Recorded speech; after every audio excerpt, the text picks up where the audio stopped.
साथियों नमस्कार, मैं आपका साथी doctor Anthony Raju advocate supreme court. और आज ये एक बहुत इंपॉर्टेंट वीडियो मैं बनाने जा रहा हूँ।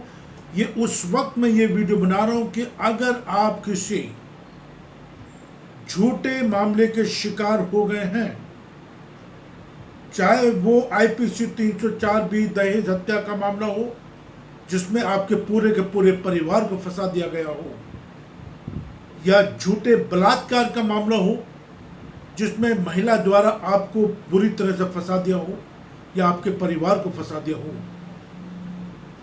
या 498A का मामला जिसमें आपके पूरे परिवार को ऊपर एफआईआर कर दी गई हो, या पॉक्सो का मामला है। ये अपने आप में बहुत गंभीर मामले, गंभीर धाराएं, और इस पर मैं कई बार वीडियो बनाता रहा हूं। और मैंने एक ही बात कही है आपसे कि जब तक आपने कोई अपराध करा नहीं है या आपकी कोई इसमें इन्वॉल्वमेंट नहीं है तो इससे आपको डरने की ज़रूरत नहीं है। लेकिन मैं समझ सकता हूं कि जिस तरह का हमारा जुडिशियल सिस्टम है या जिस तरह का हमारा क्रिमिनल जस्टिस सिस्टम है, डर स्वाभाविक है। और एक ऐसी धारा जो बहुत बहुत जरूरी है जब आपके ऊपर क्रिमिनल जस्टिस सिस्टम के तहत ट्रायल चल रहा हो, और ट्रायल चल रहा हो ऐसी अपराधों में जो अपने आप में बहुत घिनौने अपराध हैं और सजा जो है 10 साल से लेके 20 साल से लेके ताउम्र तक की सजा है। मैं बात कर रहा हूं आपसे दहेज हत्या की, पॉक्सो की, रेप की, मर्डर की, और बहुत सारे ऐसे अपराध हैं। साथियों,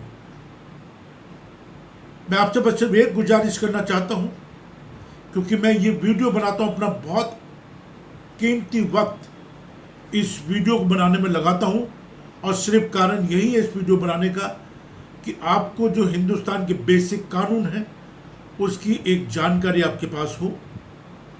जो माननीय हाई कोर्ट, माननीय सुप्रीम कोर्ट, माननीय सेशन कोर्ट के जो लैंडमार्क जजमेंट होते हैं इन घातक अपराधों को लेके, उसको एक सरल भाषा में आप तक पहुंचाया जा सके, क्योंकि इस देश के 80% जो लोग हैं वो एक सिंपल भाषा ही समझ सकते हैं। और आज मैं बात कर रहा हूं जब ट्रायल होता है साथियों, दहेज हत्या का मामला हो, चाहे रेप का मामला हो, चाहे पॉक्सो हो, चाहे आत्महत्या से उकसाने वाले मामले हो, चाहे मर्डर हो, कुछ भी मामले हो, आपराधिक मामले जिसमें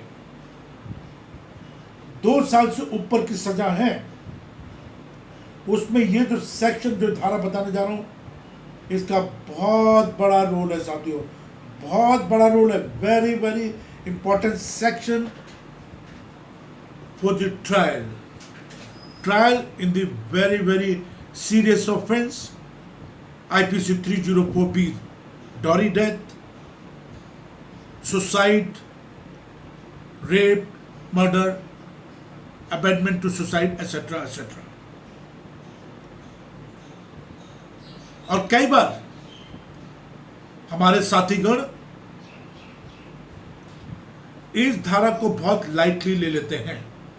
और बड़ी सिंपल सी बात है साथियों,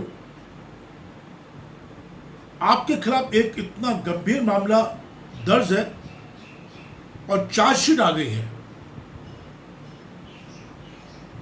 बट आपको नहीं पता है कि इस चार्जशीट में क्या लिखा है, कौन कौन लोग इसमें गवाह हैं, क्या क्या मटेरियल्स एविडेंस हैं, क्या क्या एविडेंस को सीज किया गया है। ये बहुत इंपॉर्टेंट पार्ट है। 164 के क्या बयान हैं, 161 के क्या बयान हैं, पुलिस की इन्वेस्टिगेशन किन एविडेंस को लेके की गई है, जो आपके विटनेसेस हैं, जो आयु साहब ने विटनेस बनाए, उनकी क्रेडिबिलिटी क्या है, उनका इस केस से क्या लेना देना है। ये जो पोस्टमार्टम रिपोर्ट आई है, जो विसरा रिपोर्ट आई है, जो एफएसएल रिपोर्ट आई है, उनकी क्रेडिबिलिटी क्या है? जो डॉक्टर्स, जो विटनेस है उसके अंदर, उनकी अपनी क्रेडिबिलिटी क्या है? और आज एक बहुत इंपॉर्टेंट मुद्दा, एक शिलोंग का मैंने एक पॉक्सो केस कर रहा हूं जिसमें सीआरपीसी 311, सीआरपीसी 311 के तहत हमने रिकॉल ऑफ विटनेस करा और उसमें डॉक्टर को हमने बुलाया जिसने वो एफएसएल रिपोर्ट बनाई। साथियों, आपको बहुत ही अचंभा होगा कि उस डॉक्टर ने आके सेशन कोर्ट, पॉक्सो कोर्ट में आके ये कह दिया कि जो ये रिपोर्ट है, ये मैंने गलत रिपोर्ट बनाई है, मनगढ़ंत रिपोर्ट है, प्रेशर में बनाई है। एक 6 साल की बच्ची के साथ पॉक्सो का केस पिछले 7 साल से चल रहा है और ये केस अब हम रद्द कराने की तैयारी पर हैं और इसके लिए हमने अपना प्रोसेस शुरू कर दिया है। साथियों, एक बाप के ऊपर जब 6 साल की बच्ची के यौन शोषण का मामला दर्ज हो तो आप सोच सकते हैं उसकी मानसिक हालत क्या होगी। तो सीआरपीसी 311 ये एक सेक्शन है सीआरपीसी का, ट्रायल प्रोसेस का, which is very very important. But इससे भी ज्यादा इंपॉर्टेंट एक सेक्शन है धारा 207, CrPC 207। Section 207 in the Code of Criminal Procedure 1973 says, क्या कहता है ये कहता है कि supply to the accused of copy of police report and the other documents in any case where the proceeding has been instituted on a police report. I'm talking on the police report. The magistrate shall, यहाँ shall की बात हो रही है, must, magistrate shall without delay furnish to the accused free of cost a copy of each of the following documents. दंड प्रक्रिया संहिता 1973 में धारा 207 क्या कहती है? ये कहती है कि अभियुक्त को पुलिस रिपोर्ट और अन्य दस्तावेजों की प्रति प्रदान करना। देखिए, थोड़ा मेरी हिंदी कमजोर है तो अगर कुछ शब्दों में कुछ हो जाए तो प्लीज मुझे माफ कीजिएगा। किसी भी मामले में जहां कार्रवाई पुलिस रिपोर्ट पर शुरू की गई है, मजिस्ट्रेट बिना किसी देरी के आरोपी को निम्नलिखित में से प्रत्येक की एक प्रति निःशुल्क प्रदान करेगा। अब ये क्या क्या है? जब चार्जशीट आ गई तो आपको पता तो होना चाहिए ना कि आपके खिलाफ चार्जेस क्या हैं, क्योंकि चार्जेस फ्रेम होने हैं, विटनेसेस होने हैं, क्रॉस होना है। आपके खिलाफ क्या एविडेंस कलेक्ट किए गए हैं, आपके खिलाफ क्या मटेरियल्स एविडेंस हैं, क्या है आपके खिलाफ, आप कैसे अपना डिफेंस तैयार करेंगे, उसके लिए सेक्शन 207, धारा 207 सीआरपीसी की बहुत बहुत बहुत जरूरी है। और मजिस्ट्रेट साहब को बिना देरी के, बिना देरी के, ये अक्यूज का राइट्स है, ये जो अपराधी, हम जिसको सो कॉल अक्यूज कह रहे हैं, अपराधी, अभी अपराध सिद्ध नहीं हुआ है, लेकिन ये अपराधी का राइट है, ये अपराधी का अधिकार है सीआरपीसी 207 के उसके खिलाफ जो जो दस्तावेज कलेक्ट किए गए हैं, जो जो बयान हुए हैं, चाहे वो 161 का बयान हो, चाहे वो 161 का बयान हो, और क्या क्या दस्तावेज कलेक्ट किए गए, क्या क्या एविडेंस कलेक्ट किए गए हैं, क्या क्या दस्तावेजों को सीज किया गया है, एक एक डॉक्यूमेंट, एक एक डॉक्यूमेंट की कॉपी अक्यूज को दे देनी चाहिए और देनी होगी। और यहीं पे ये लकूना है या ये हमारी लापरवाही समझ लीजिए कि बहुत सारे हमारे ब्रदर्स एंड सिस्टर इस धारा को बहुत हल्के में लेते हैं।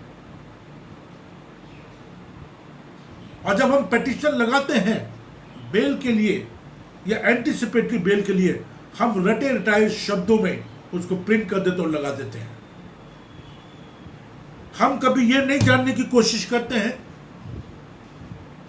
जो हमारे क्लाइंट के साथ जो गुजर रही है या जो उसके ऊपर मुकदमा लिखा गया है, हम कभी ये जानने की कोशिश नहीं करते हैं अपने क्लाइंट से कि भैया कुछ सच्चाई हो तो बताइए, आपके इस केस में मेरिट क्या है, आप क्या कहना चाहते हैं जजेस साहब को,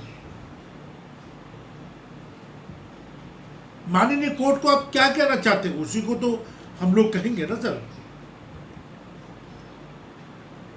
तो CRPC 207, it's a very very important section, supply of the document to the accused without any delay, free of cost। और इसमें 3-4 चीजें हैं जो मैं बताना चाहता हूं कि क्या क्या चीजें हम मजिस्ट्रेट साहब को देनी ही होगी, मस्ट। अब पुलिस रिपोर्ट, धारा 154 के तहत दर्ज की गई प्रथम सूचना रिपोर्ट, द FIR CRPC 154, उन सभी व्यक्तियों की धारा 161 की उपधारा 3 के तहत दर्ज किए गए बयान, 161 की जो स्टेटमेंट है वो, जिन्हें अभियोजन पक्ष अपने गवाह के रूप में जांचने का प्रस्ताव करता है, इसमें से किसी भी हिस्से को छोड़कर जिसके संबंध में पुलिस अधिकारी द्वारा इस तरह के बहिष्करण के लिए अनुरोध किया गया है, धारा 173 की उपधारा 6 में, धारा 164 के तहत दर्ज की गई स्वीकारोक्ति और बयान यदि कोई हो, धारा 173 की उपधारा 5 के तहत पुलिस रिपोर्ट के साथ मजिस्ट्रेट को भेजा गया कोई अन्य दस्तावेज या उसका प्रासंगिक उद्धरण, बशर्ते कि मजिस्ट्रेट किसी बयान के ऐसे किसी भी हिस्से का अवलोकन करने के बाद, जैसा खंड में संदर्भित है, और अनुरोध के लिए पुलिस अधिकारी द्वारा दिए गए कारणों पर विचार करते हुए निर्देश दे कि बयान के उस हिस्से की एक प्रति या उसके ऐसे हिस्से की एक प्रति जो मजिस्ट्रेट उचित समझे आरोपी को दी जाएगी, बेशर्ते कि यदि मजिस्ट्रेट इस बात को संतुष्ट होकर कि खंड 5 में निर्दिष्ट कोई भी दस्तावेज बड़ा है, वे आरोपी को उसकी एक प्रति देने के लिए बजाय निर्देश देगा कि उसे केवल व्यक्तिगत रूप से ये अदालत में वकील के माध्यम से इसका निरीक्षण करने की अनुमति दी जाए। आप समझ गए कितना इंपॉर्टेंट सेक्शन है ये। और मैंने देखा है कि कई बार जब हम लोगों की तरफ से चूक हो जाती है, जब हम लोग अपनी बात को ढंग से माननीय जजेस के सामने रखने में नाकामयाब हो जाते हैं, जब हम अपने एविडेंस को, विटनेसेस को माननीय कोर्ट के सामने रखने में नाकामयाब हो जाते हैं, तो हमारा केस क्या होता है, कोलैप्स हो जाता है और हमें सजा हो जाती है।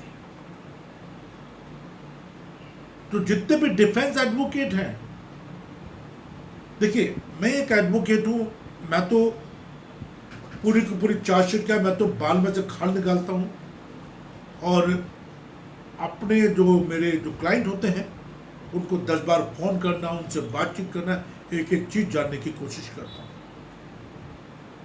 और ये वीडियो बनाने का सिर्फ और सिर्फ एक ही मकसद है साथियों, कि कैसे आपके जीवन को बचाया जा सके, कैसे जो आपके खिलाफ झूठे मुकदमे दर्ज हैं उनसे आपको निकाला जा सके।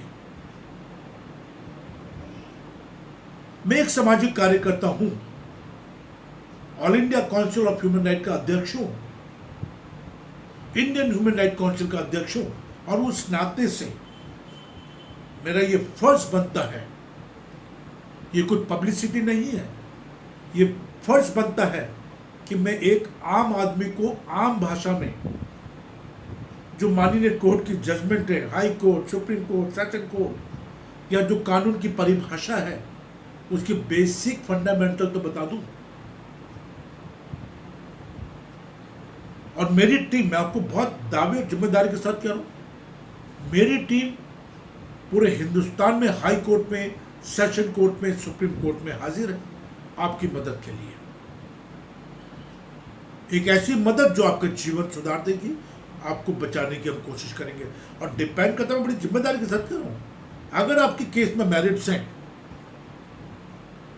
आपके केस में अगर मेरिट है, आपके केस में अगर जान है, आपके पास अगर सबूत है, पुख्ता सबूत है, तो आप इस मुसीबत से जरूर बाहर आएंगे। आपकी बेल भी होंगी, आपकी एफआईआर भी क्वेश होंगी, और आप बाइज्जत बरी भी होंगे। और उन लोगों के खिलाफ भी हम केस करेंगे जिन लोगों ने आपको इस परेशानी में डाला है। मैं कोई यहां ज्यादा धाराओं की बात नहीं करता हूं, क्योंकि एक आम आदमी की धारा जल्दी समझ में नहीं आती।